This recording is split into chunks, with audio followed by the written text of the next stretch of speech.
కొన్నిసార్లు మన జీవితంలో కూడా అన్నీ ఉన్నట్టే అనిపిస్తూ ఉంటాయి, కానీ ఏదో ఒక లోటు మన మనసును కురికేస్తూ ఉంటుంది. ఏదో ఒక కొరత మనకి నెమ్మది లేకుండా చేసేస్తుంది. అన్నీ బాగున్నాయని సంతోషిస్తూ ఉంటాం, కూర్చుని ఉంటాం. ఈలోపు ఏదో ఒక దిగులు, ఏదో ఒక కలవరం మన మనసులో చోటు చేసుకుని నెమ్మది ఉంచదు. మనం ఏంటో తెలియదు, అది ఎవరితో పంచుకుందామంటే తెలియదు, కానీ ఆ బాధ మాత్రం మనసులో ఒక పురుకుడు పుండ్లా తినేస్తూ ఉంది. ఎవరైనా ఉన్నారా అలాంటి పరిస్థితుల్లో? ఏదైనా లోటుతో కొరతతో బాధపడుతున్నారా? నేను అనుకుంటాను అందరికి అన్నీ ఉన్నాయని నేను అనుకోవట్లే.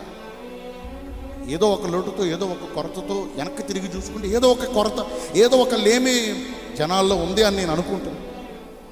ఈరోజు ప్రభు అబ్రహాముకి ఇచ్చిన భాగ్యం ఎంత గొప్పదంటే, మొదటిగా ఆయన ముఖ దర్శనాన్ని చూపించాడు, 2 ఆయన ప్రసన్నతను కనపరిచాడు, 3 అబ్రహామునకున్న లోటు తీర్చబడింది. 18వ అధ్యాయంకి వచ్చాడు, మరలా ఇదే సంవత్సరానికి నీకు బిడ్డలు ఇస్తానన్నాడు. 20వ అధ్యాయం దగ్గరికి వచ్చేటప్పటికి ఇస్సాకు పుట్టాడు. గట్టిగా చప్పలు కూడా స్తోత్రం చెప్పండి.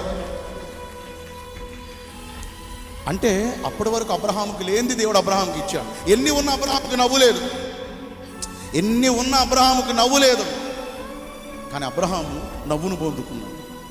ఈరోజు నువ్వు కూడా ఇక్కడి నుంచి వెళ్ళేటప్పుడు నవ్వు పొందుకుని వెళ్ళబోతున్నావు. ఏడుస్తూ ఇక్కడికి వచ్చావు, నవ్వుతూ ఇక్కడి నుంచి వెళ్ళబోతున్నావు. ప్రహర్షించి పెదవులను దేవుడు నీకు దయచేయబోతున్నాడు. నీ నోటిని నవ్వుతో నింపబోతున్నాడు. నీ దుఃఖ దినములన్నిటినీ ప్రభు సమాప్తపరచబోతున్నాడు. నీ జీవితాలు దేవుడు నవ్వును ప్రసాదించబోతున్నాడు.